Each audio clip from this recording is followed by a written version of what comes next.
Je suis le bon berger qui donne sa vie pour ses brebis.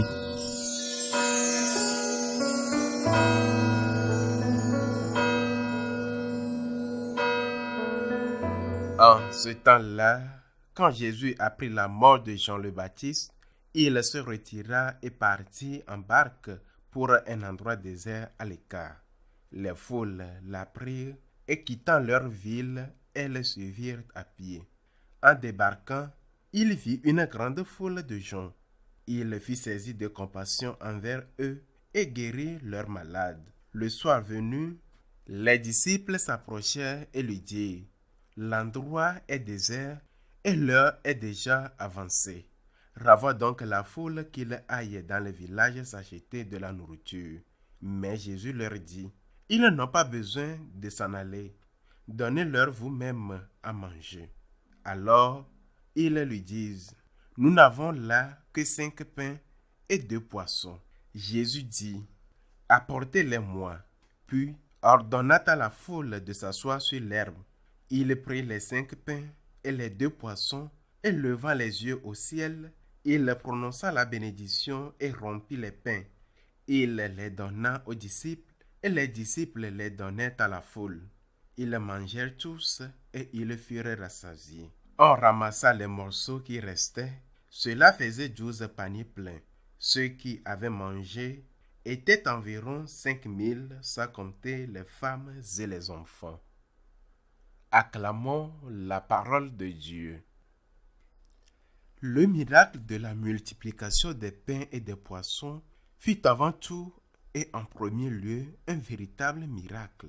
Aujourd'hui, certains, sans doute parce qu'ils ont peu de foi s'ils en ont encore une, prétendant qu'il ne s'agissait de rien d'autre que du résultat d'un bel élan de solidarité.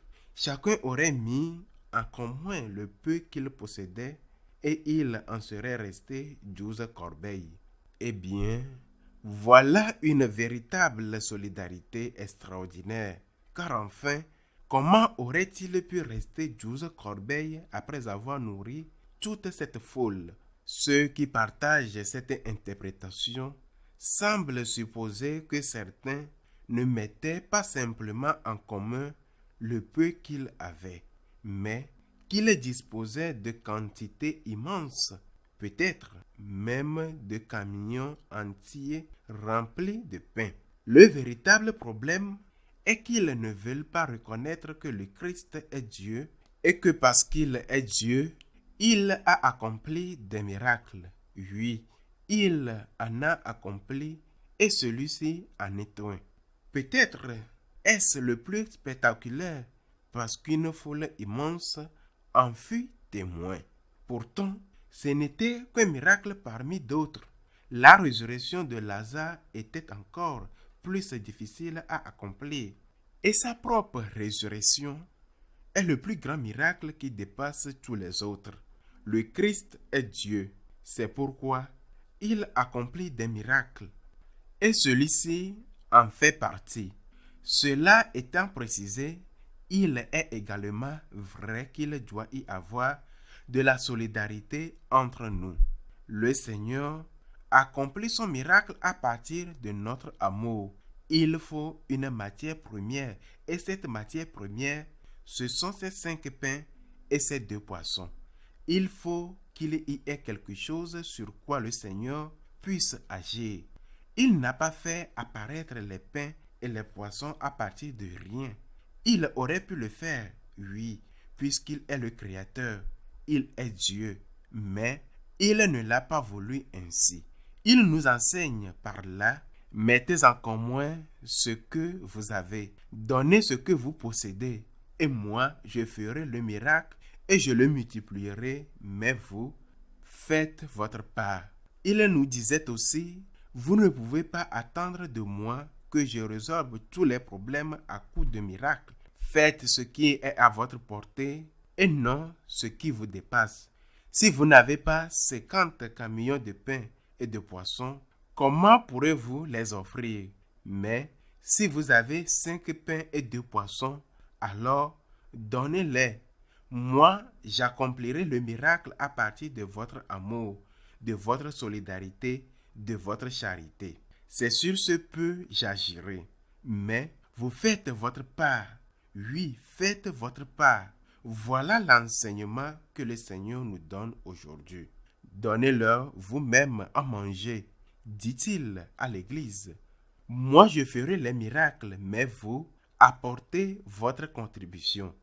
Je vais donner un exemple. Lors du terrible tremblement de terre qui a frappé le Venezuela, dans les tout premiers jours, avant que l'aide internationale n'arrive, alors que tout n'était encore que stupeur, désordre et confusion, un évêque qui est un ami et qui appartient à l'un des diocèses touchés m'a raconté ce qui se passait. Je lui avais demandé, après lui avoir immédiatement envoyé une aide financière, est-ce que des secours arrivent déjà d'Espagne, des États-Unis ou d'Allemagne? Il m'a répondu, pas encore, pas encore. En revanche, les caritas des diocèses voisins, les caritas des autres diocèses du Venezuela nous envoient déjà de la nourriture et de l'eau. Pourtant, ces diocèses sont eux aussi très pauvres. Le Venezuela se trouvait déjà dans une situation dramatique avant le séisme à cause de la dictature épouvantable, cruelle, sanguinaire qui tourmente ce peuple depuis tant des années. Ainsi, des personnes qui vivaient déjà à la limite de leurs moyens dans les diocèses voisins ont donné non pas de leur peu, mais de leur infime nécessaire pour venir en aide à leurs frères frappés par le tremblement de terre qui étaient encore plus pauvres qu'elles. Les pauvres ont secouru les pauvres. Ils ont été les premiers à accourir. Ils en furent de même à Bethléem. Les premiers à venir furent les bergers, c'est-à-dire les pauvres. Ils apportèrent ce qu'ils avaient. Ils n'apportèrent pas d'or. Ceux-là ce furent les mages qui l'offrirent. Ils n'apportèrent ni encens, ni myrrhe. Ce furent les rois mages. Eux apportèrent de la laine, du lait, du peu de fromage. Les pauvres sont toujours les premiers. Et à nous, pauvres que nous sommes, le Seigneur dit, donnez-leur à manger.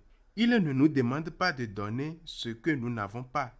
Il ne nous demande pas de résoudre tous les problèmes. Il vous demande simplement de donner ce que vous avez, ce que vous pouvez donner. Parce que ce que vous offrez, lui, il le multipliera. Il touche votre cœur et vous dit, j'ai faim. Dans cette victime du tremblement de terre, dans cet étranger qui mendie dans les rues, ou dans celui qui est de votre propre pays et qui mendie lui aussi, c'est Jésus qui est présent. Et c'est par amour pour Jésus que nous donnons. Les uns donneront beaucoup, les autres donneront peu. L'essentiel est que chacun prenne conscience qu'il a le devoir de donner, non pas ce qu'il ne possède pas, mais ce qu'il possède en faisant un véritable effort. Pour nous, les catholiques, la véritable charité n'est pas une option. La charité est une obligation. La charité consiste à aimer Dieu de tout son cœur et par amour pour Dieu, à aimer son prochain. À aimer son prochain, qu'il le mérite ou non, qu'il nous soit sympathique ou non, qu'il fasse partie de notre ou non. Le Seigneur nous dit, ce que vous avez fait au plus petit d'entre les miens, c'est à moi que vous l'avez fait. Et envers Dieu, et nous ne devons pas oublier que nous avons une dette infinie envers Dieu. Qu'il nous en soit ainsi.